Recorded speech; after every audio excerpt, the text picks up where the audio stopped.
it's time to lace them up, shoot the puck, and talk some table. Let's do this.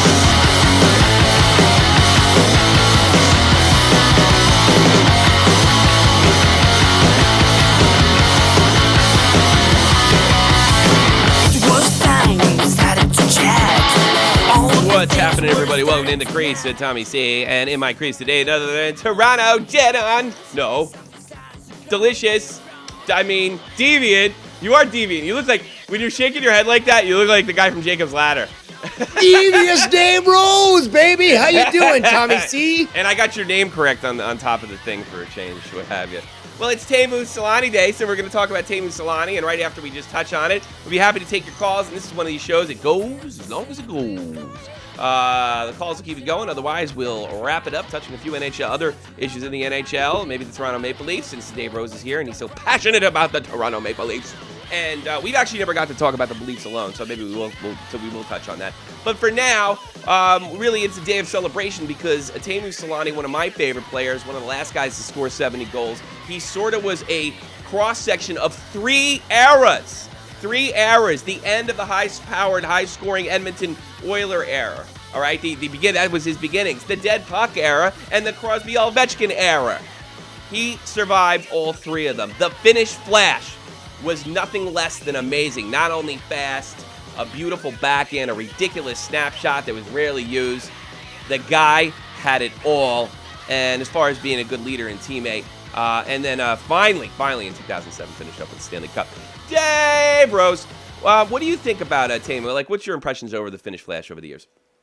I always remember as a kid, 92, 93 season when he was with one of my, again, favorite teams, the Jets there in Winnipeg, just hearing such great things about him and always worrying, how, what was going to happen when Toronto faced the Jets and stuff. So, again, seeing the way that he played and his legacy that he's left, the video that you showed is actually quite long, and I think it was actually longer than that, and it's well worth it because this guy, I think, has earned a spot in hockey history.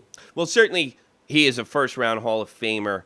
I've been listening to a lot of things, read a lot of things today, but if I had to make a comparison, and this is not an often comparison that's made with a lot of athletes, and maybe I'm going to take some heat from this from hockey elitists and nerds. But one of the things that I always notice about Teemu is the similarities, maybe not the physical presence of maybe not the same physical presence, but I always thought he was a lot like Mario Lemieux. And the reason I say that is because the grace, he made everything look easy. He was very smooth about it. That was something Mario was very good at. Now, he didn't have this, he was a bigger guy, but I wouldn't say, nobody was afraid of Teemu running them over.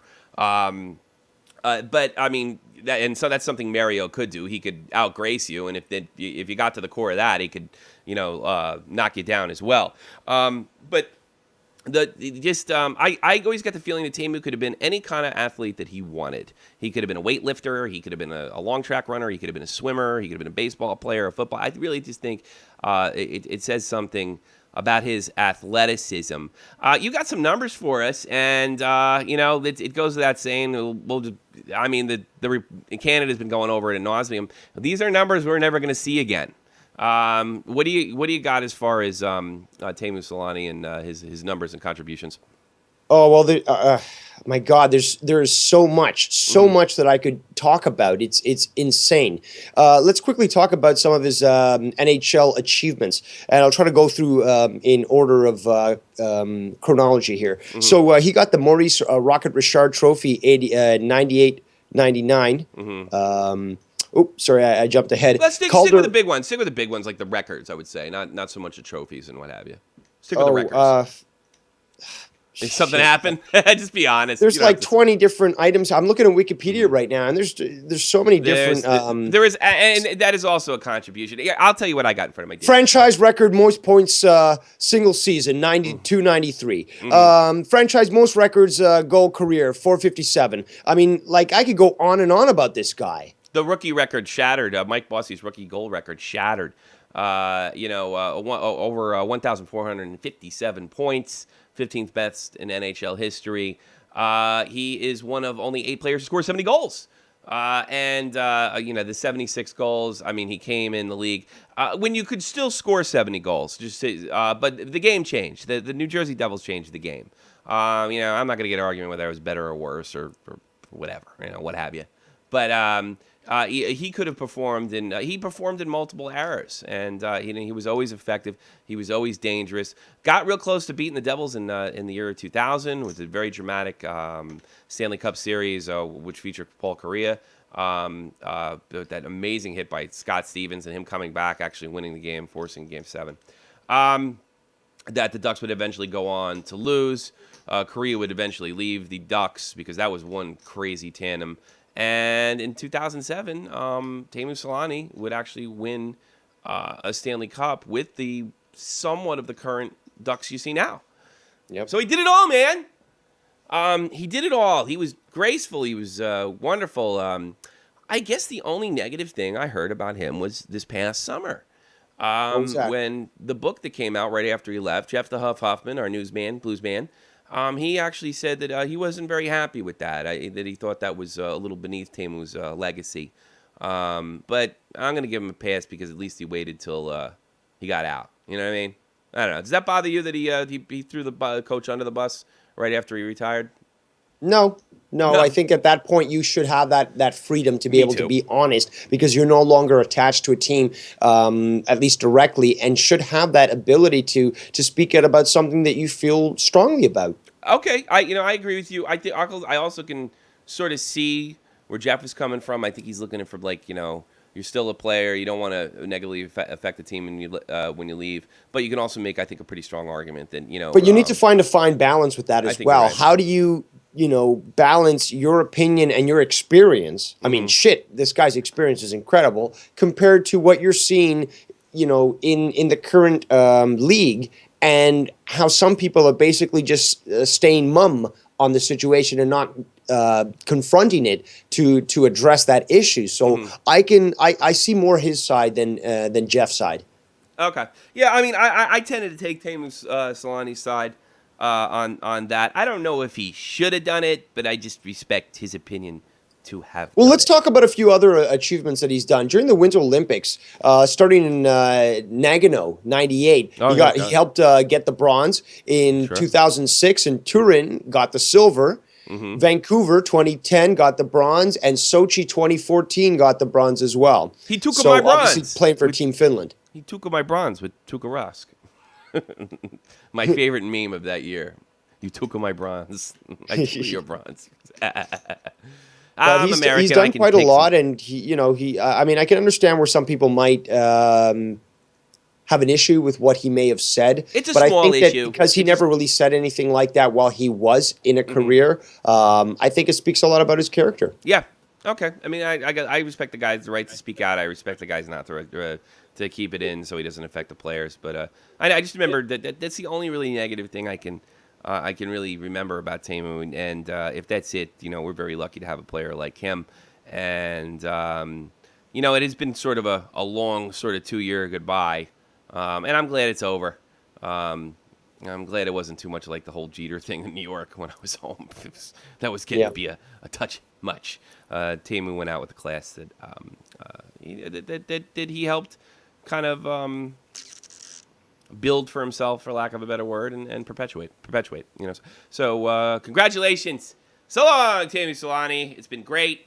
Hope to see you in hockey again, whether it be here in Europe or, of course, in North America. Now, we have not talked about the Maple Leafs. There's a lot of benefit stuff about the Maple Leafs. I'm going to let you go off. And if we do get a call, we'll take it. 718-395-7660 or Skype us. Shot from the point. You want to talk about Teemu or anything else for that matter. Maple Leafs. Wow. Things here in Toronto are exploding. The media is still on fire after the recent firing of Randy Carlyle. There is speculation all over the board as to what exactly this means, what direction MLSE, Maple Leaf Sports Entertainment, is going in, and that is something I'm just going to talk about in a moment. Sure. And they're trying to, there's many camps on the situation that Randy Carlyle shouldn't have been fired. Yeah. That Randy Carlyle, was fired and that was great, but they've got to move forward with more. And then there was one that was just, the coach was enough. That's all that we need. We can move forward with this. Well, I got to be honest with you. I've kind of spoke my piece on this before. I think this is a move to bring more advanced stats or advanced stats policy. Don't have necessarily a problem with that, but I think that's it's so bizarre that and we talked about it earlier in the year. I think me and you were, Carlyle gets an extension, and me, like, he's probably not going to make it to the season. They went through their Now, little Matt Cassar and I were really analyzing this, Yeah. and it is something I can go into more detail at some later point in the show if you'd like. Yeah, well, yeah, that's a good point. Let's take a quick caller. 347. You're on the air in the Crease. Tom, see what's happening. How you doing? It's Frank from Staten Island. Who's this? Frank from Staten Island. Frank from Staten Island. So it's not a prank, Frank? It's not a prank. Nah, Tommy. not a prank. It's Frank. What's on your mind today, brother?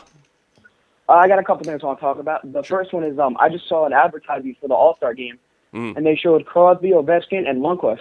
So I think, does that mean he's in? I don't For know. Howard? I can't believe Lundqvist wasn't in. I can't believe there's been no articles. The fact that Lundqvist wasn't invited, but I bet you'd bet your boots since Jimmy Howard decided to get hurt. That we'll see Hank in there. Yeah, that's I think it's I don't know. Or they filmed that over the summer thinking Lundqvist would never not make it, considering he went to the Stanley Cup final. Who knew? Yeah, I don't know. that's true. What else you got? Two more things I want to talk about. The first one is the Rangers. Possibly we could take the Metropolitan. It's looking that way. I like what I've seen from the New York Rangers. They look like they're really starting to gel, sort of like they did even later in the Point last season. Hats off to Alain Vigneault. He's really, last year he had to take a team that was steeped in a style and change it, which I was absolutely against. It turned out to be 100% wrong. Hats off to Alain Vigneault. And this year he lost a good chunk of his team, had to do the same thing. Rangers struggled at times, although I've always thought they were a little better than their record. And now with the sweep of California, they're a very, very dangerous hockey team, and as Dead on Dave said, maybe a little scary. And I don't talk that confident about the Rangers very often. So, any comments on that, brother? Well, first off, another thing I want to say it's about the Rangers stuff. If you look at last year finals, 2 years before that conference finals, I think this is our year, to be honest. Really? So you're a Rangers fan? Doing it.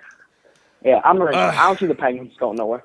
No, I don't see the Penguins going anywhere. Boston's out of our hair. But don't forget Florida, Tampa Bay. They're spooky. Yeah, that's true. They're spooky. They look like a team on the rise. And what a hell of a playoff that would be. I mean, it's basically the New York Rangers old versus the New York Rangers new. I mean, that is going to be an underlined story in that particular playoff series, which very well may happen. In later rounds or maybe even an earlier round. It could happen. Tampa doing good. Is there any more else? Because I'm going to move on. I want to touch on the Leafs with Dave Rose here. All right, two things I want to do. The first one is Kevin Klein. I think he's doing a great job with the Rangers. 15 points, and for someone like him, that's it's an achievement. And then the other thing I want to talk about is your co-host Matt or whatever. How he gets bullied by the French kids. Yeah. What do you have any advice? Just one thing I want to say, because I think the problem with him is people, when they pick on you and they see you don't do nothing, they just keep coming because they know you're not going to do nothing. So my advice for him is, gotta do some crazy shit, walk up and knock one of them the fuck out. He likes Superman so much, paint your face black and come in with a hockey stick and start flashing people. That will scare the fuck out of you know what it is? Me and you grew up on the East Coast, and that's how they do things, and I don't know in Matt's world that they don't do things. But you know what else he could do? He could do this. Yeah, sure. That'll be on the news. Quarterback is up. I'll let you move on to the Leafs. All right, man. Thank you. Great call, man. Hope you call again. It's always cool to me that people actually care about the folks that are on this show, and I think there might be some truth in that. Now, I'm not going to recommend directly violence, but do something might be the move. But I think his problem is he's smart, and he doesn't even know that he's kind of intellectually intimidating to people, and he doesn't have a mean bone in his body. That's what I think, Dave Rose. That's what I think. All right, you want to talk about Toronto a little more? Okay, let's go a little briefly through it. Again, the media is just on fire here, and even though the certain newspapers and stuff have tried to mitigate the amount of criticism they've put onto the Leafs, the fans themselves just won't take it anymore. And there's just such upheaval here in Toronto. I don't think it's at least right now, at critical point to allow for what I've always said that needs to be done, and a full redo of the team, a rebuild entirely. I don't think it's at that point yet, but there seems to be still a lot of time to go and a lot of momentum that's building in this group of people. Now, I'd mentioned this the other day. Many people talking about the fact that and they're saying this more tongue-in-cheek, ironically, is that, let's fire Randy Carlyle, because that will surely change, what firing Ron Wilson, Pat Maurice, Pat Quinn, and even Pat Burns didn't do. And the fact is that Pat Burns, for example, was fired in the 95-96 season, and in 2002-2003, he wins the Stanley Cup with what team there, Tommy? New Jersey Devils. Yes, he did, unfortunately. So what you've seen very often in Toronto is very disgusting to me, but there's always a scapegoat, and his name is the coach. This year is his. Doesn't matter about the management. And again, I've mentioned this with many other people. When you've got an organization like MLSE managing 4 or 5 different sports franchises. Yeah, we had the same problem in New York, by the way, with the Rangers, but go ahead. But do you really think the emphasis is going to be put where it needs to when it comes to actually trying to change things around? Because let's be honest, they have not won anything since '67. They continue to be, basically, I think they're the second or third richest team in the NHL. Second, I think. Second. Possibly after New York. But bottom New York, line is that Toronto, I think it's Montreal and Toronto and Boston. They've got money. Yeah. They've got the ability to ensure that income continues to come in. So there's 2 options now. One, the stockholders option, shareholders option, which is, we keep making money. I get my dividends. It doesn't matter whether you win or lose. People are going to buy the merchandise. Or there's the one that, okay, maybe it's about time, because we have this ability and this amount of money available to us.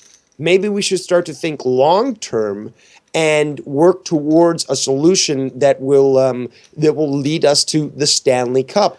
Matt Cassard made a great point the other day, where Montreal at one point, can't remember which year it was, said, okay, you know what, chances are we're not going to win. So let's try to strategically coordinate ourselves to get a first-round pick. They did, and 2 years afterwards, they won.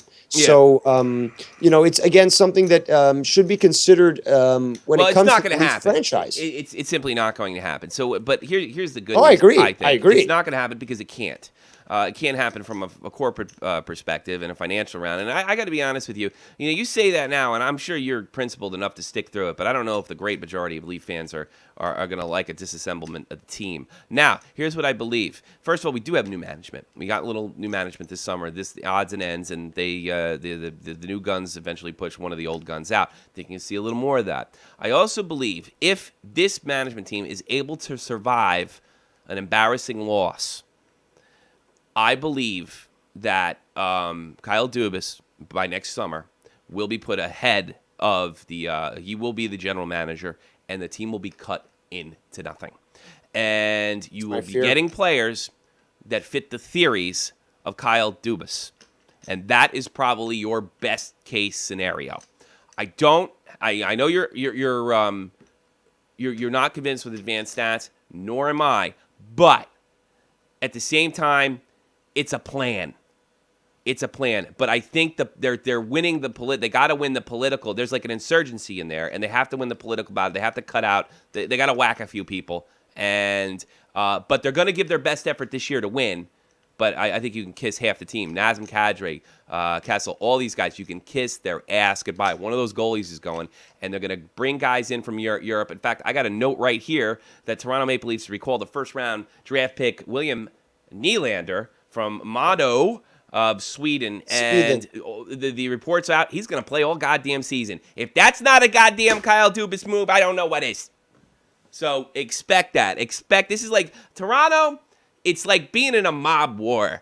You don't know where you're going to get it. You're going to get it. Now, you might not like Kyle Dubas, but we got to give him a chance. He didn't do terrible and so. And at least it's a plan. It's a plan. But they have to whack their political enemies first. And Randy Carlyle was probably the biggest one on the list. That's the way I look at it.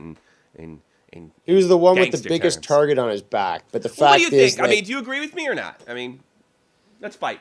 not that much. Hey, McCarthy Project's there in the chat. What do you say? Talking about my No, wife. man. I think it's more than that. And that again, you say give a chance, give a chance. I'm 34 years old. How much longer of a chance do you think I should be giving them? I didn't say give a chance. I said this is what's going to happen. And that's up to you. I mean, I can't imagine rooting for another team unless they left New York. So I mean, that's entirely up to you. Just give me my third Ontario team. that's the move. New team. Joining us in the program right now, none other than comedian and legendary Jake Link, co-host of Shot from the Point Live. Jake, are you there? Yeah, I'm here. I just looked at the time and said, "Hey, look." Yeah. I'm gonna call in. I have no idea what you guys are talking about. What do you think we're talking about? Talking about Teemu. Oh, okay. Yeah. All right. Why aren't you listening? Why am I? Oh, because I'm driving home. Why don't you like have a tablet and put it like stand it up in the on the windshield or something like that, and then you can a huge tablet on my windshield. Yeah. Well, if you don't want to crash the car, you could just put it on the damn upside down. It's right. You know what would be great? It would be in the police spotter, and he was listening to Shot from the Point Live on YouTube hockey stuff. You know? What else? You got anything on your mind? Any comments on Teemu? Because we're just about to end. We got about 5 minutes to go. I just think the guy is just a class act. I don't think anyone has anything nasty to say about him except Bruce Boudreau or whatever his name is Jeff over Huffman. there. Jeff Huffman doesn't like him. You know what? Yeah, of course Jeff Huffman doesn't like him. Come on. Jeff Huffman had to watch him hoist the Stanley Cup. Yeah. Is Jeff there? No. I think he's at work. Why doesn't Jeff like him? He really, because his mom didn't like him, and she said that guy's a lazy brick European pussy. I don't know, kind of stuck with Jeff, and then the Bruce Boudreau thing that happened earlier this summer just confirmed all of Jeff's suspicions of what a lousy louse Teemu Selanne was. Jeff is like the only person that would hate Teemu Selanne and his mom. Yeah, it's funny. Kid down the street from me was like, obviously like grown up, like either you like the local teams around here or you like the Ducks because of the Mighty Ducks movie. That's pretty much it. That's true. Quack, quack, quack. All right, let me touch on a few things before we go as far as Nuz. I just mentioned the William Nylander move. Expect moves, very Buddy Ball-esque moves coming from Toronto. The Canadian Museum of History just bought the world's oldest hockey stick for $300,000. That's brilliant. An MRI is revealed that the Detroit Red Wings netminder Jimmy Howard has a slight groin tear. Well, he'll be out for probably through the All-Star break. He's done. Well, at least you got Lundqvist in the All-Star game now. Is that confirmed? Are you saying that as a Shot from the Point member? How awesome would it be if Lundqvist didn't get it, but they gave it to Corey Schneider? Yeah, sure. Here's some great news. Gordie Howe is doing well. So well, he's at a grocery store. He went a trip to the mall. So that's good news. Tell me. Is it returning back to the play? Yeah, he's coming back to play, Jake. He's coming back to play. All right, that's it. That's it today in hockey. Let's get out of here. Let's do last night's games.